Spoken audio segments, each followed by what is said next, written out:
Dan oke, kembali lagi di channel Aquatronic Labs. Di video kali ini saya kedatangan lagi unit Pipo Y18 yang kondisi masuk ini mati total, tidak ada respon sama sekali di PC ya. Karena kalau seri ini update security terbaru, jadi tanpa data terbaca dia akan tidak terbaca di PC ya. Jadi saya bongkar terlebih dahulu. Terlihat ini ada lem, berarti ini unit sudah diperbaiki ataupun dibongkar sebelum masuk ke saya ya. Ini sudah dilem ulang, dan ternyata benar unit ini sudah dilakukan perbaikan mungkin sebelum masuk ke sini ya. Saya bongkar dulu untuk keseluruhan partnya.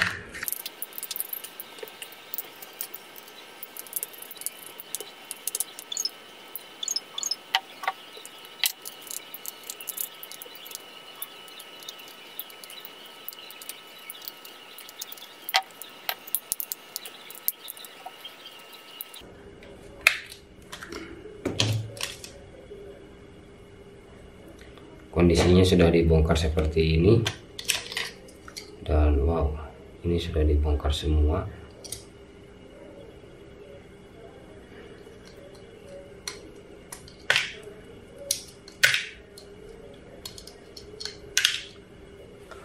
Apakah yang menjadi sumber masalah utamanya untuk kasus kerusakan unit ini? Ini area yang sudah diperbaiki sebelumnya, ada di area kaleng belakang ini sudah dibongkar ya, dan area depan juga area CPU dan RAM ini sudah dilakukan pembongkaran. Dan apakah ini IMMC nya rusak ataukah ada part lainnya yang bermasalah? Kita masuk ke tahap penanganan.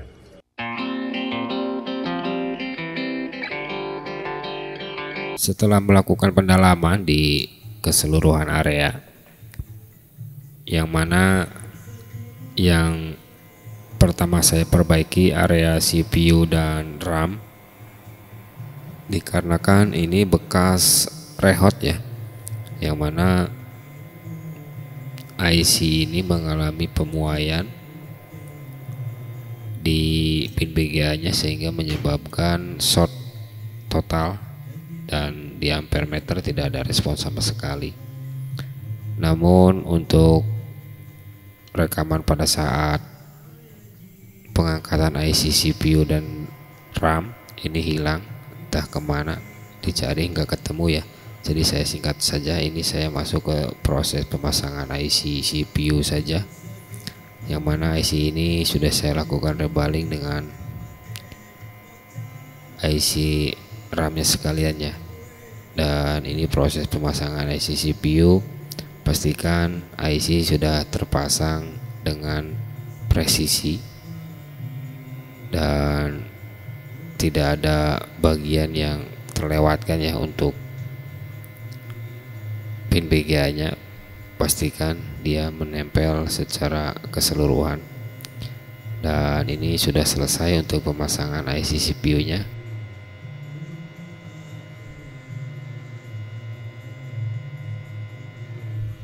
Lanjut ke pemasangan IC RAM, yang mana IC ini ikut saya rebal juga, dikarenakan ini menurut pengalaman pemuaian IC CPU dan RAM bisa diakibatkan pada saat pelepasan IC MMC yang suhunya terlalu tinggi ya, sehingga menyebabkan IC di bawahnya itu kepanasan sehingga dia memuai dan pin BGA nya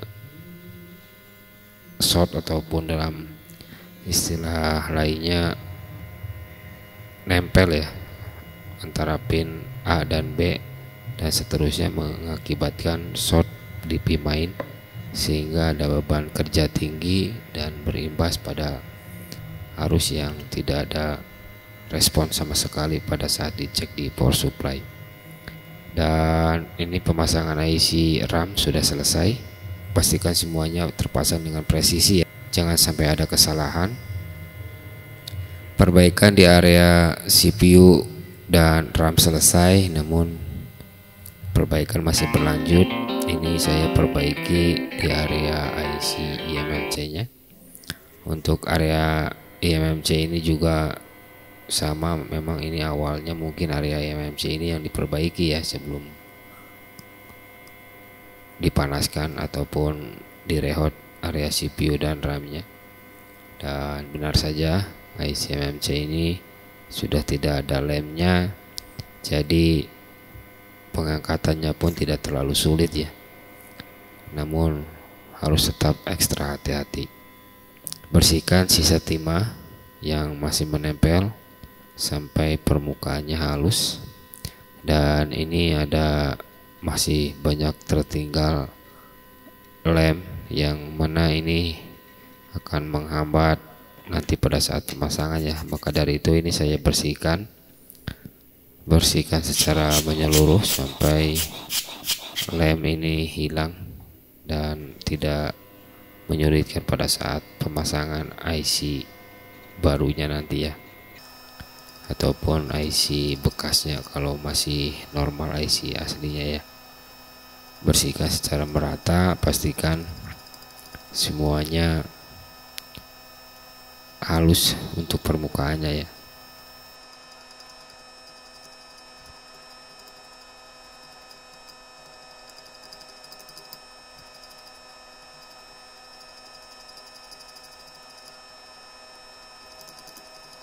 Proses pembersihan sisa timah dan lem selesai. Lanjut cek IC eMMC di box, dan ternyata IC eMMC yang saya bongkar tadi sudah tidak terbaca lagi di box, yang artinya IC eMMC rusak ya. Maka dari itu saya siapkan IC eMMC baru untuk penggantinya. Dan ini IC eMMC barunya, dan yang mana ini sudah saya lakukan pengisian dam. Untuk proses pengisian damnya tidak saya sertakan karena metodenya sama, isi full dam dengan last update kalau seri ini ya, karena ini jenisnya new security jadi tidak bisa di downgrade untuk security-nya.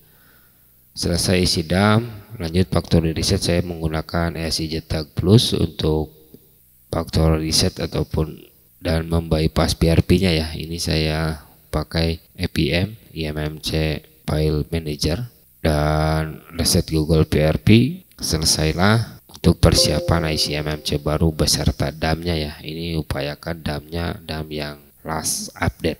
eMMC sudah diprogram, ini saya gunakan KLM BG ya, yang mana ini berkapasitas 32 GB. Untuk seri aslinya ini dia memakai 128 GB karena ini serinya Pipo Y18. Kalau dari fisik mainboard ini sama dengan Pipo Y03 ya. Pengkondisian ini saya gunakan eMMC yang seadanya, dikarenakan ini sudah saya diskusikan dengan pemilik unitnya ya. Dan pemasangan IC eMMC selesai. Kita uji apakah bisa menyalakah. Ini tanpa harus melakukan flashing via USB ya, karena metode flashing USB itu tidak bisa digunakan dikarenakan ini jenisnya new security, belum ada tools yang tembus untuk menangani kasus kerusakan di seri Pipo yang terutama last security ataupun updatean terbaru ya.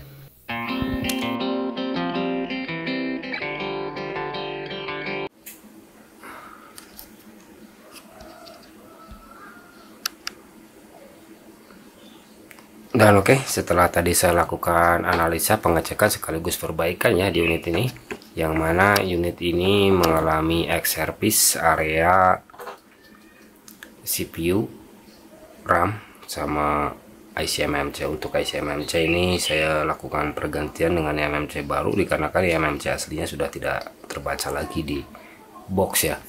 Yang mana perbaikan ini meliputi IC CPU dan RAM. Ini saya lakukan rebaling only karena ini kena efek imbas saat pembongkaran eMMC di awal yang mengakibatkan pemuaian di pin VGA sehingga menyebabkan unit ini tidak ada respon sama sekali di arus power supply ya. Perbaikan berikutnya setelah perbaikan di area CPU dan RAM selesai, pengecekan di IC MMC, dan IC MMC yang aslinya ini sudah tidak terbaca lagi di box dan saya nyatakan IC MMC rusak dan tidak dapat digunakan kembali. Maka dari itu saya lakukan pergantian dengan MMC baru, ini seri LMBG 2 ya. Ini kapasitas 32 GB, yang aslinya itu 128 GB. Kalau dari lihat serinya ini Pipo Y18. Kalau untuk mainboardnya ini sama dengan Pipo Y03 ya, tapi ini yang versi Pipo Y18 P2333 kalau melihat dari firmware yang saya gunakan. Untuk metode penanganannya, setelah CPU dan RAM ini terkoneksi dengan sempurna, harusnya ini ada arus kerja di arus power supply ya, meskipun hanya gantung saja. Kalau di USB ini tidak akan bisa terbaca tanpa IC terpasang dengan sudah diisi file new security ya. Kalau di downgrade firmware-nya itu akan tetap tidak terbaca.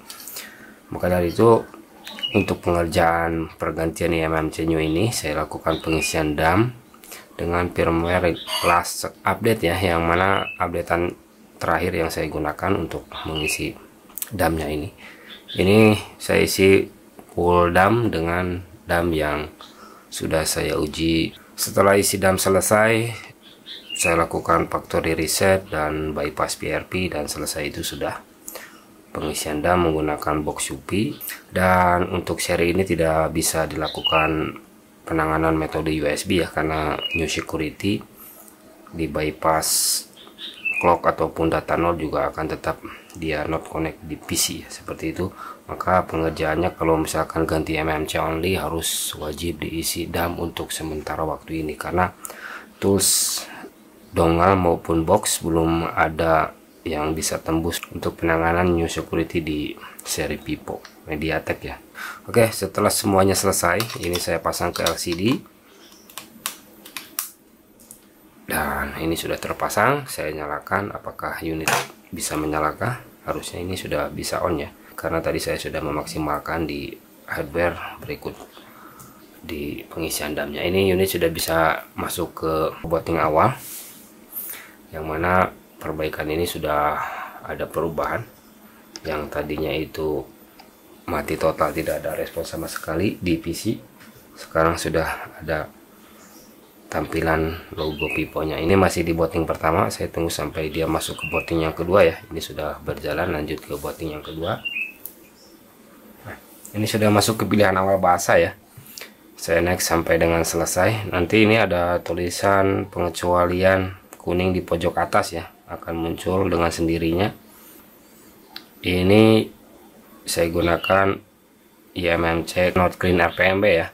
Nah, ini ada kesalahan seperti ini. Ini dibiarkan saja dulu, nanti saya hilangkan setelah ini masuk ke menu utama.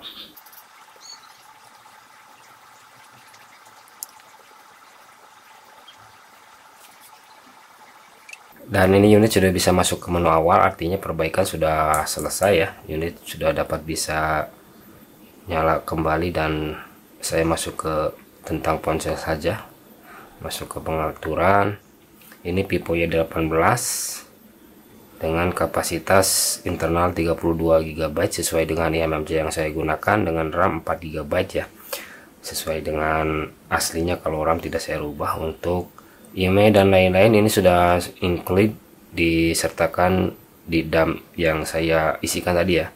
Untuk versi security-nya ini 13 Agustus 2024 ya, yang mana ini versi modelnya P2333 dengan OS Android-nya ini 14.